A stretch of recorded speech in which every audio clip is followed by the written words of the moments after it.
mark a 3-3 draw at Newport. Did the game plan almost go out the window before the ball was kicked?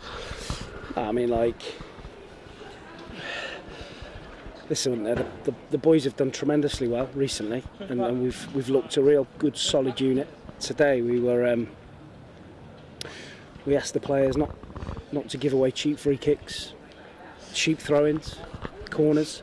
Try and keep the ball in play as much as possible, because Newport's biggest weapon is their long throw and their set pieces. And we continued to give them set piece after throw-in, after corner, and in the first 5-10 minutes, and there's no surprise we find ourselves behind. Saying that, once you do give the free kick or the throw-ins away, and I know it sounds silly, don't kick the ball out of play, but Newport wanted us to kick the ball out of play anywhere in our half so they can throw the ball in the box. So we feel it's better to try and keep the ball in play, and so they can't do that. But saying that, once they get those opportunities, you've still got to defend the box. Your centre-halves have got to head it, your goalkeeper's got to punch it, your centre-forward's got to head it out the box, and you've got to get the second balls. And we didn't do that well enough today, and that's why we conceded 3 goals. What's the overriding feeling then? Is it one of frustration, or is it a learning curve for some of these players? No, I think the overriding feeling is good. We've got a point. We keep our little run going. We've moved up. I think we've moved up a place. We've moved a point further away from the bottom, and the overriding feeling is we're pleased that we've got a point, and we move on to Saturday. It is a difficult place to come, isn't it? The crowd were on the backs of the referee early, and they were up for it from the word go. Listen, when you come here, you're going to have to defend a lot of balls into your box. I think they're brilliant at it.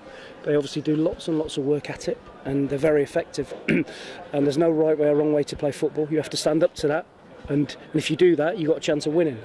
We've come here, scored 3 goals, but not defended well enough, conceded 3. Slightly fortunate with the first goal, had been deflected in at the back post. Yeah, but you could say it's a great ball in. You have to put the ball there in the right area, and the lad has a decision to make, and he puts it past his own goalkeeper. And then Gavin Gunning gambling, isn't he, for that second goal? Yeah, I think that's only the second corner goal we scored from a corner. I think we scored 1 at the first game of the season against Barnet. Dodgy header. I think you wouldn't think it, but we're doing an awful lot of work on it, so it was nice for one to come off tonight. The subs who came on in the second half all had an impact, especially Colo, who got the equaliser, kept a calm head. Yeah, we preach, and a lot of our work is, don't try and force the ball too much and keep playing around the edge of their box, and the gaps will appear, and that was a perfect example. We had loads and loads of passes from side to side, and a gap appeared, and Colo drives straight through the middle of it and scores. We had a brilliant opportunity just after that, where we had about 30 passes, and we got Dale Bennett in, but the final ball is just not quite right. So there were some good bits, but there was some defensively, there was some plenty for us to work on. But like you say, you take the point, unbeaten in February, carried that into March, and now you focus on the weekend, I suppose. Yeah, we've got a brilliant game, haven't we?